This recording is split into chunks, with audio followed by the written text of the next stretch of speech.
to have our police force here protecting and serving us here. We welcome you and thank you for being here.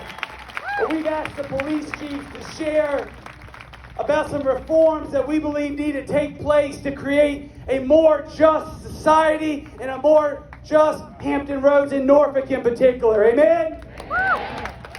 And then the third thing that we gather to do is relationships. Say relationships. Relationships.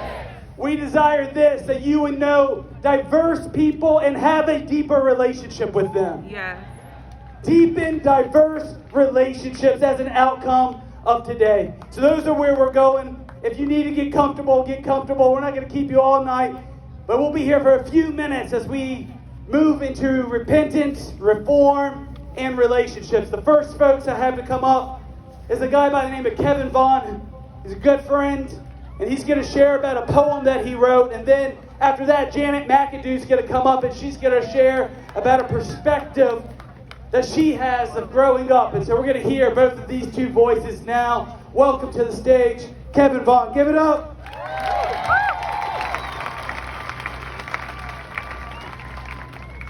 The piece that I'm going to share with you is a lament.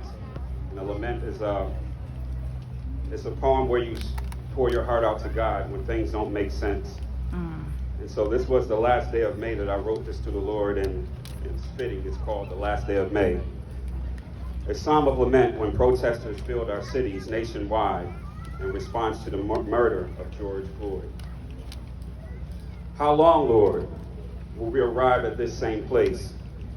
How many times will a tragic injustice lead to destruction, burning, violence? I saw a man, George Floyd, a black man my same age, struggled to gasp for his last breath as an officer pressed his knee into his neck. A murder captured by the phones of many. I can't stomach that pain. I can't process such grief.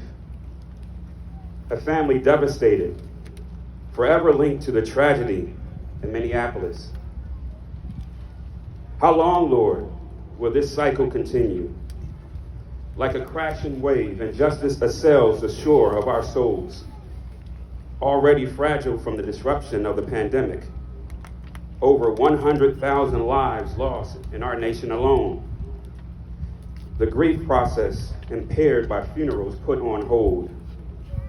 Unemployment numbers staggering. New terminology infused into our culture. Social distancing, quarantine, shelter in place. And now this.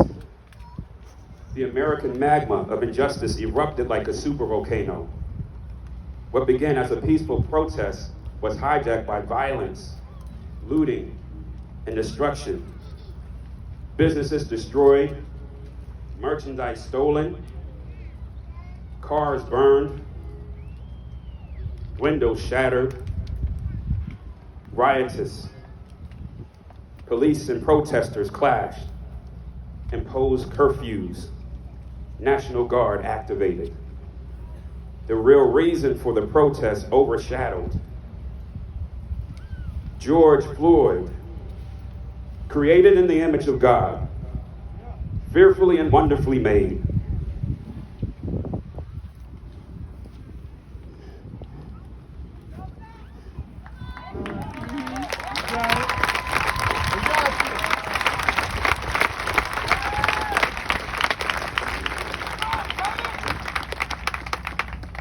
The God who gave him life and breath watched as his was stolen.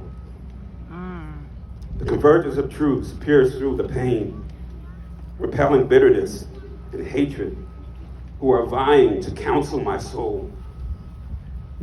We wrestle not against flesh and blood. People are never the real enemy. That's right. The thief comes to steal, kill, and destroy. Yes. Our real enemy, the devil, hasn't changed schemes. Love your neighbor as yourself. Not exploitation, dehumanization, stereotyping, dismissing. For God does not show favoritism. His church cannot be silos that reinforce and endorse our preferences. A great multitude that no one could count, from every nation, tribe, people, and language. Eternity will not extinguish our differences, but celebrate them. So God, I pray to you, who has the power to change hearts, change minds, heal hurts, bring justice. No fancy words, Lord, only this. Lord, please have mercy on us. Please help us. Heal us. Yes. Walk with us through our fear, anger, grief, our deep troubles. Bring glory and honor to your name. Amen. Amen. Woo!